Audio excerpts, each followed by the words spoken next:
Hi friends, Arthwallapot here, and we're at Bleak Barrow. Now I haven't done a great deal more, just a lot of plot, but I have picked up a few new magic spells. I've got all of the entry-level destruction spells, but most importantly I have Oak Flesh. Now Oak Flesh is very important to this build because that is what is going to drive my early level ups. I'm going to cast this before every battle. You'll notice if you have a look at the aura around my hands, I already have it going at the moment, but I'm going to cast it again because I'm about to enter battle. What was that? Now when you enter battle while you have Oak Flesh ready, that levels it up. With destruction spells, you only level up when you use them against enemies.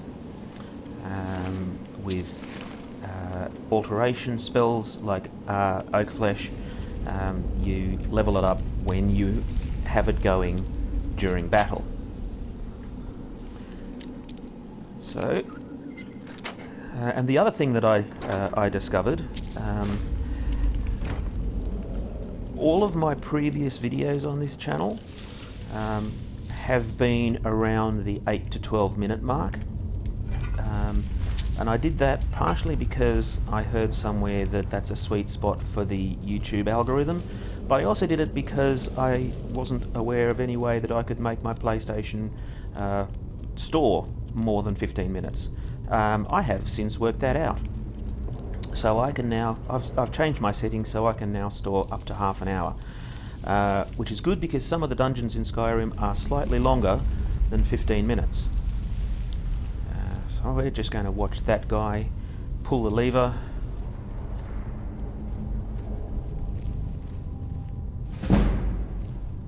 Increase our sneak.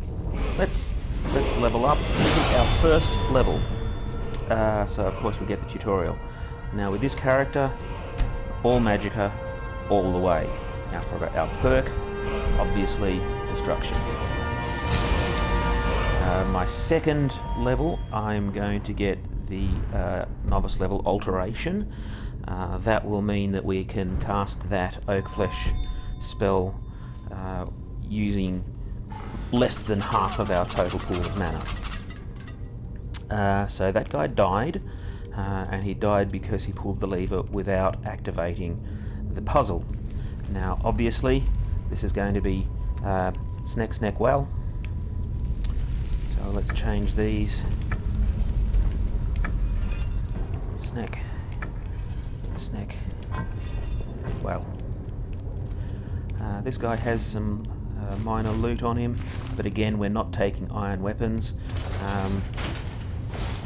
There's some loot there, but we're going to cast our Oak Flesh. Notice how we leveled up alteration.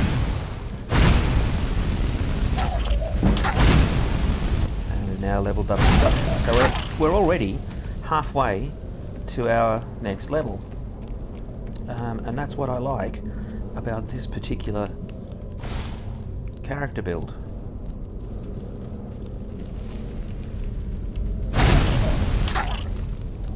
Alright,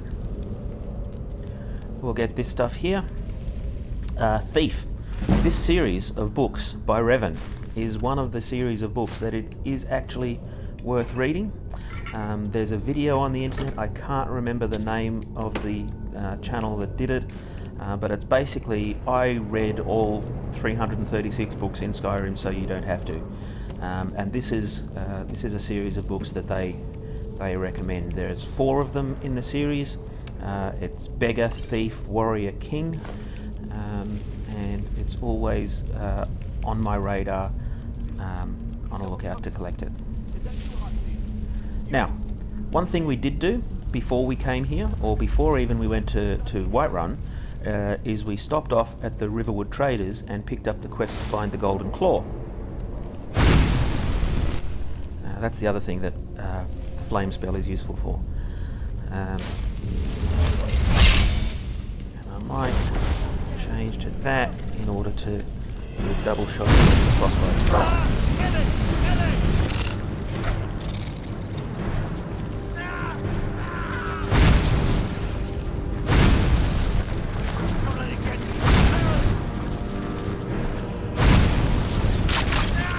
go.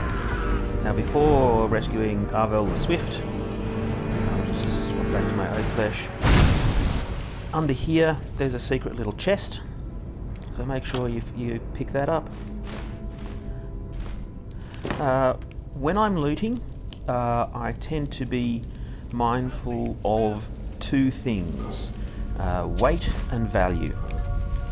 If the weight is too much, I will consider it less valuable to keep, or if the value is too low, there's basically a little sum that I do in my head, not really, but you know what I mean, when considering what to loot. Generally this means lightweight, high value items like potions, gemstones. Gemstones are great. Gemstones are basically concentrated wealth, and so it's very worth picking up all of the gemstones wherever you see them. Soul gems also, they're pretty good, and of course grab all of the coins that you see. These urns and burial urns, you can generally grab everything, or I generally grab everything that's in them, until I get to the point in the character build where I just have far too many potions.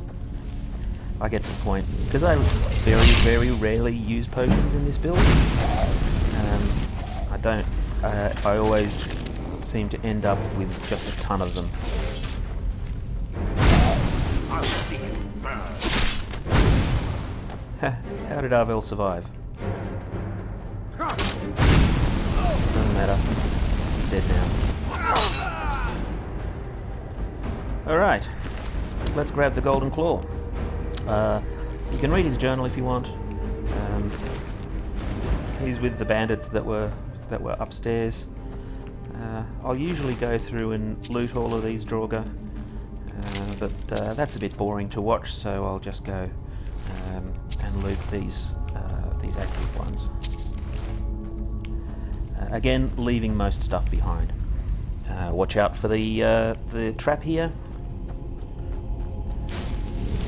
Recast our spell to the restless Draugr, so I'll do a double burst.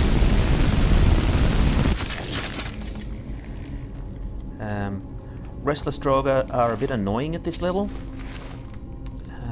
but not particularly difficult. Draugr are weak to fire, so that's definitely something that you want to consider.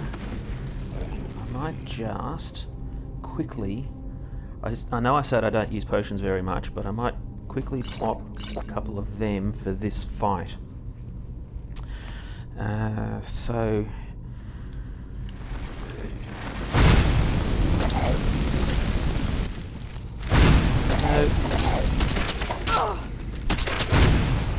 like I said, I've got all of the novice level destruction spells, and I tend to use all of them for different purposes.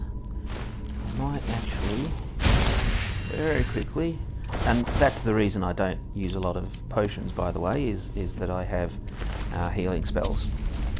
I will slowly be leveling up my restoration as well. Once again, I'm not going to bother with most of the loot, but up here there is a chest with an apprentice lock. Now I have no perks in lockpicking, I don't have a great deal of skill in it, but I'm pretty good at picking locks. And we'll see in a little bit later dungeon, I will actually be picking a master level lock. So there's our level up. We will take magicka again, all magicka, all the way. See, I've already got 200 points of magicka. I am wearing a novice robes and hood. I got the steel armor from the Balgraf. 2, 3, go. Alright. This is foreshadowing.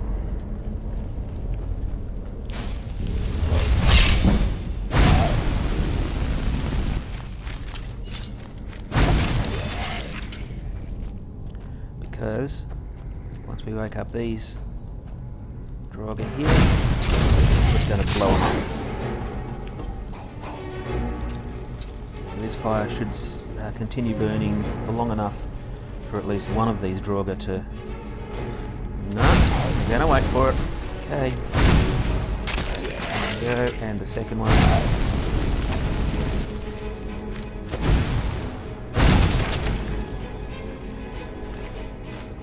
When I'm using this novice level fire spell, I do get that that back off motion. When I have a few more levels and can cast the firebolt spell, that ceases to be necessary anymore. Alright, continuing through here, we've got another fight here. Just a little one.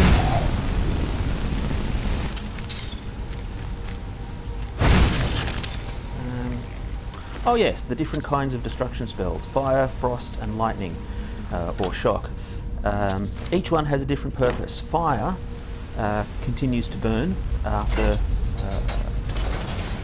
the enemy is hit with them.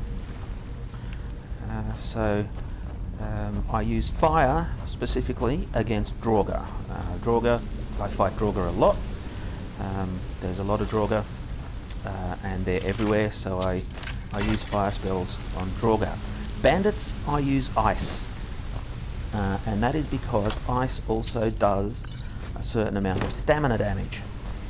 And bandits are stamina users. They use their stamina to do power attacks and so forth when they're fighting you. So doing the stamina damage against them is kind of useful. Lightning I use against mages, obviously, because lightning does mana damage. Very useful against the mages. You can usually, after a while, force them to pull out their dagger and start like chopping at you. That's what I keep. Why I keep each of them leveled up, and why I also generally, when I pick my perks, I get all three of these. Usually fire first, then shock, then frost. But I'll usually get all three of them rather than specialising as one type of mage.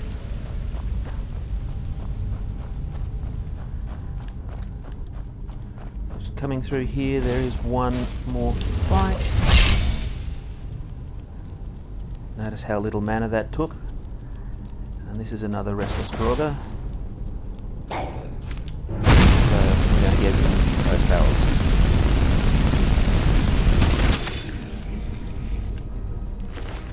And notice, I'm a high elf, so I've got lots of mana anyway. So even that didn't take a great deal out of me. Nice.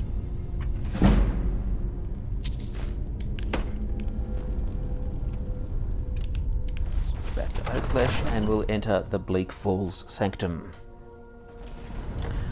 This, of course, as we all know, because we've all played this quest, the boss of the dungeon, and it is where you learn your first word of power. 2, 3, go. Whoops, didn't go very well there at all.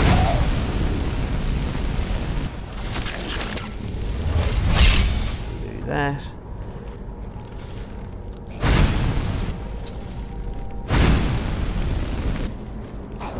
Okay, can burn you though. And sometimes we can kite that archer into the flames as well. Just don't, if you're doing that, don't back into the chopping blades. That wouldn't be wise at all.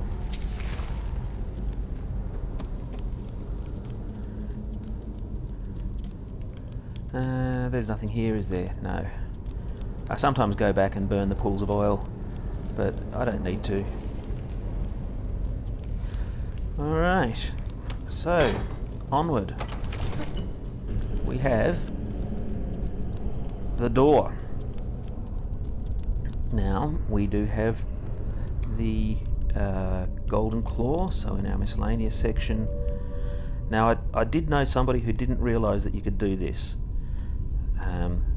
He just tried to guess it and didn't succeed very often. But we've got a bear, moth and an owl. So let's do that. Bear, moth, owl, bear, moth, owl. And now we can open the door.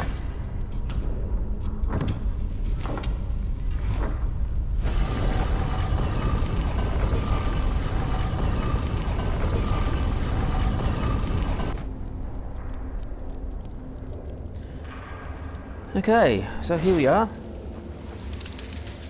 We get bats flying in our face. We get a spectacular image here of what this place is like. And we get the objective noise. So first thing we have to do is learn the word. Cast our oak flesh.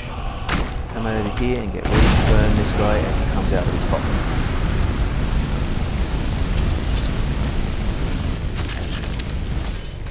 There we go. Boss fort. There's the dragonstone we want. I'm not going to take the... Oh, but I will take the Amulet of Zenithar. What does the Amulet of Zenithar give me? Prices are 10% better. Okay, no worries, it's fine. I'm going to sell a lot of what I pick up anyway. There's another clairvoyance tome. I don't need that. I'm going to sell it to Farengar. Now this room actually has 3 chests in it. This is the first one. The other 2 are a little bit hidden. Veteran players undoubtedly will know about them. But to get to the second chest, come up to here behind the waterfall there, and there's a novice locked chest waiting for us here.